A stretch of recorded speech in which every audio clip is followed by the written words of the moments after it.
사랑하는 성도 여러분, 오늘 우리는 창세기 20장 1절에서 18절 성경 말씀으로 아브라함과 그랄 왕 아비멜렉의 이야기 앞에 섰습니다.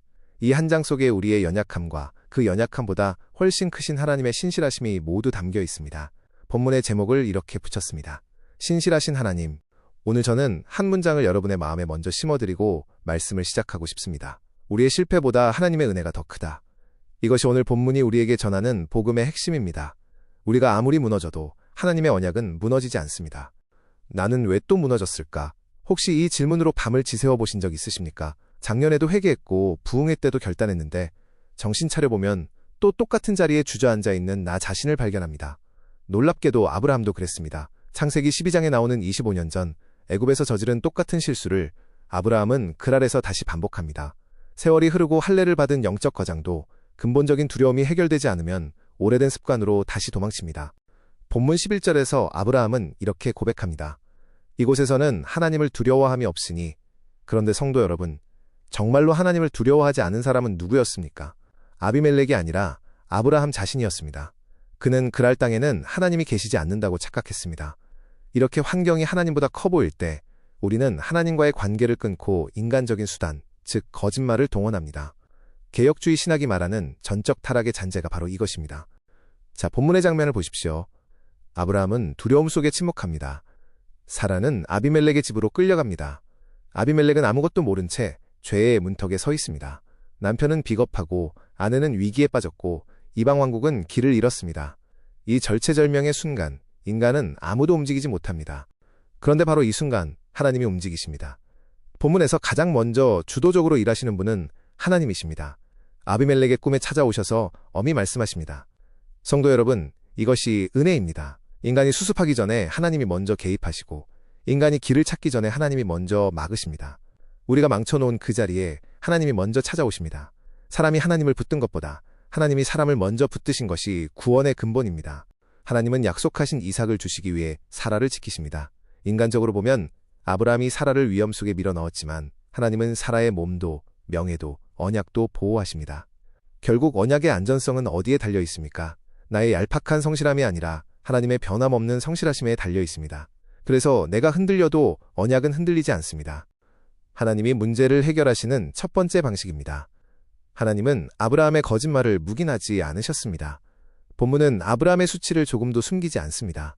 그러나 동시에 하나님은 그를 버리지도 않으셨습니다. 하나님은 죄를 눈감아주시는 분이 아니라 죄인을 끝까지 붙드시는 분이십니다. 이 균형, 이 거룩함과 사랑의 균형이 바로 복음의 심장입니다. 두 번째 방식은 보이지 않는 섭리입니다. 아비멜렉이 사라를 데려갔지만 하나님은 그에게 손대지 못하게 하셨습니다. 우리 눈에는 아무 일도 일어나지 않는 것 같아도 하나님은 사라의 태를 닫으시고 꿈으로 말씀하시고 모든 것을 지켜보고 계셨습니다. 성도 여러분, 우리의 실패 속에서도 하나님은 당신의 약속을 완벽히 보호하십니다. 이것이 섭리의 은혜입니다. 세 번째 방식이 가장 놀랍습니다. 하나님은 아브라함에게 말씀하십니다. 그가 너를 위하여 기도하리니 얼마나 놀라운 반전입니까?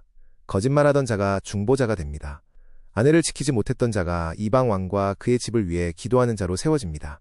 하나님은 넘어졌다고 끝내지 않으십니다. 은혜는 실패한 자를 다시 사명의 자리로 일으켜 세웁니다. 성도 여러분, 오늘 우리의 그랄은 어디입니까? 중직자가 되고 신앙 연수가 쌓였어도 물질의 위기, 건강의 위기가 닥치면 우리는 너무나 쉽게 세상적인 방식을 택합니다. 목사님, 어쩔 수 없었어요. 이건 그냥 하얀 거짓말이에요. 이런 변명 속에 하나님의 임재를 우리 삶의 특정 영역에서 몰래 배제시키고 있지는 않습니까? 회복은 어디에서 시작됩니까?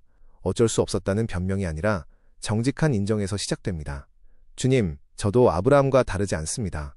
저도 두려움 때문에 흔들리고 사람을 의식하고 자기 보호를 위해 진실을 왜곡합니다. 회복은 강한 척하는 데서 시작되지 않습니다. 하나님 앞에서 연약함을 인정하는 데서 시작됩니다. 회복의 첫 번째 과정입니다. 내 믿음의 크기를 보지 마십시오. 내 믿음은 늘 작고 흔들립니다. 그 대신 끝없이 넓고 신실하신 하나님의 성품을 바라보십시오. 하나님은 언약을 잊지 않으시는 분, 자기 백성을 포기하지 않으시는 분, 우리의 넘어짐 속에서도 붙드시는 분입니다. 두 번째 과정입니다. 두려움이 만든 거짓된 안전장치를 내려놓으십시오. 관계를 지키려는 거짓말, 손해를 피하려는 타협, 인정받으려는 과장, 이 모든 자기보호의 방식에서 돌이켜 다시 순종의 자리로 돌아서십시오. 진짜 안전은 자물쇠 너머가 아니라 하나님의 손 안에 있습니다. 이렇게 돌아설 때 하나님은 우리 안에 3가지 열매를 주십니다. 첫째, 정죄 대신 소망이 생깁니다. 둘째, 숨음 대신 회개의 용기가 생깁니다. 셋째, 실패의 기억만 남는 게 아니라 다시 쓰임받는 은혜를 경험합니다. 하나님은 갈라진 땅 같은 우리 삶에서도 새싹을 돋게 하시고 우리를 다시 일으켜 쓰십니다. 말씀을 맺겠습니다. 아브라함은 완벽해서 믿음의 조상이 된 것이 아닙니다. 그는 죽을 때까지 실수했고 죽을 때까지 은혜가 필요했던 죄인이었습니다. 그런 그를 하나님은 나의 벗이라 부르셨습니다. 오늘 나는 소망이 없다고 하시는 분이 계십니까? 그것은 겸손이 아니라 하나님의 은혜를 부정하는 말입니다. 우리는 소망이 없으나 다 아시고도 우리를 붙드시는 하나님이 소망 그 자체이십니다. 오늘 이 시간 다시 한번 그분의 신실하심 앞에 여러분의 연약함을 내어놓으십시오.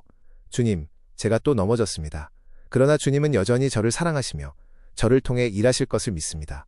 이 고백이 여러분의 삶을 새롭게 하시길 주님의 이름으로 축원합니다. 할렐루야, 아멘.